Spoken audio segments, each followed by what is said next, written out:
Welcome to our channel.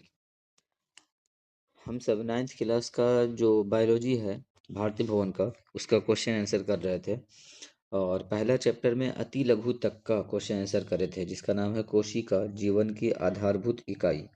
इसका अति लघु तक कंप्लीट है। आज हम सब इसका लघु उत्तरीय प्रश्न का क्वेश्चन आंसर कंप्लीट करेंगे। पूरा लघु उत्तरीय में जितना भी प्रश्न है उन सब को आज हम सब कंप्लीट करेंगे।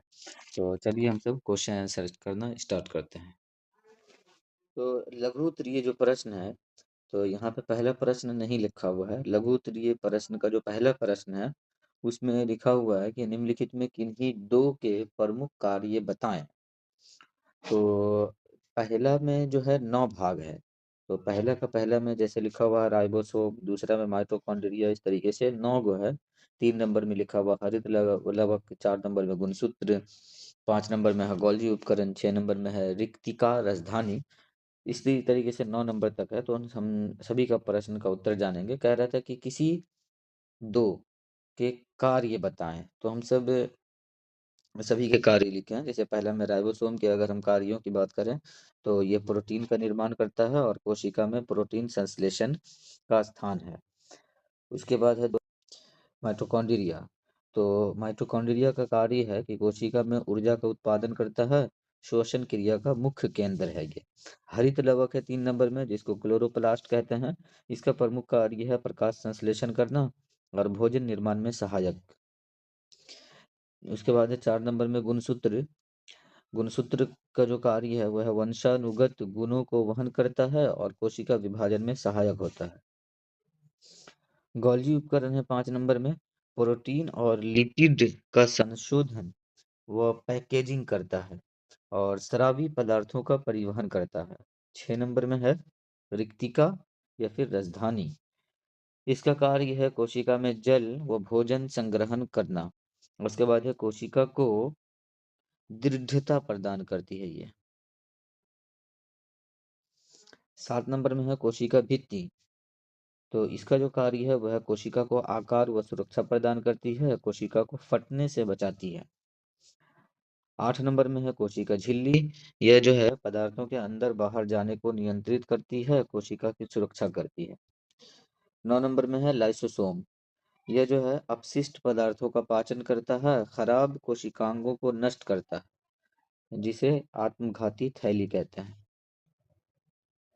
अब जो है क्वेश्चन नंबर 2 है कि किस प्रकार की कोशिका को प्रोकैरियोटिक कोशिका कहा जाता है। आंसर है जिस कोशिका में सुस्पष्ट केंद्रक स्पोन्यूक्लियस एवं झिल्ली बद्ध कोशिकांग नहीं होते हैं उसे प्रोकैरियोटिक कोशिका कहते हैं। उदाहरण के लिए बैक्टीरिया।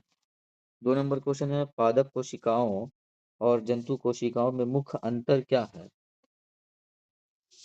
पादप कोशिका में कोशिका भित्ति और हरित लवक होते हैं, जबकि जंतु कोशिका में नहीं होते हैं। 4 नंबर क्वेश्चन है यदि गोल्गी उपकरण न हो तो कोशिका पर इसका क्या प्रभाव पड़ेगा। आंसर है प्रोटीन व लिपिड का परिवहन और स्राव नहीं हो पाएगा, जिससे कोशिका का कार्य बाधित होगा।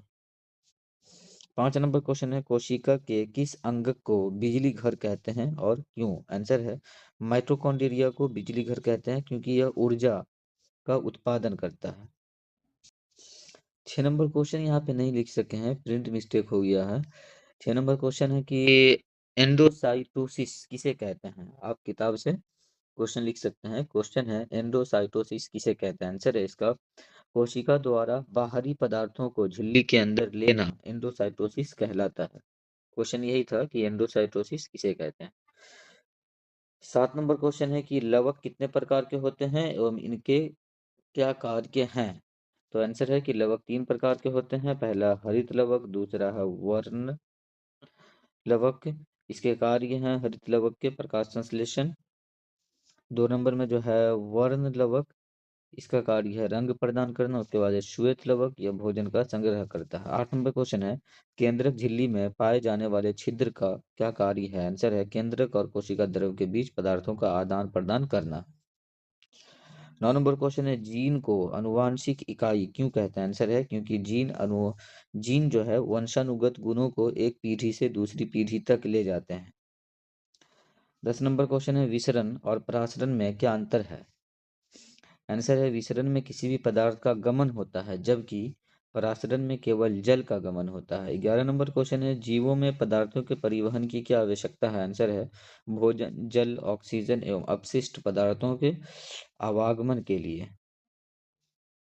12 नंबर क्वेश्चन है, क्रोमोसोम तथा क्रोमेटिड में क्या अंतर है? आंसर है क्रोमोसोम दो क्रोमेटिड से मिलकर बना होता है, जबकि क्रोमेटिड का उसका आधा भाग होता है। 13 नंबर क्वेश्चन है, यूकैरियोटिक कोशिकाओं के मुख्य लक्षण क्या होते हैं? तो आंसर है इसका कि ये सुस्पष्ट केंद्रक होता है, झिल्लीबद्ध कोशिकांग होते हैं, संरचना जटिल होती है। 14 नंबर क्वेश्चन है, वायरस में सजीवों का लक्षण क्यों नहीं पाया जाता है? आंसर है क्योंकि वे कोशिकीय संरचना रहित होते हैं और केवल मेजबान के अंदर ही सक्रिय होते हैं।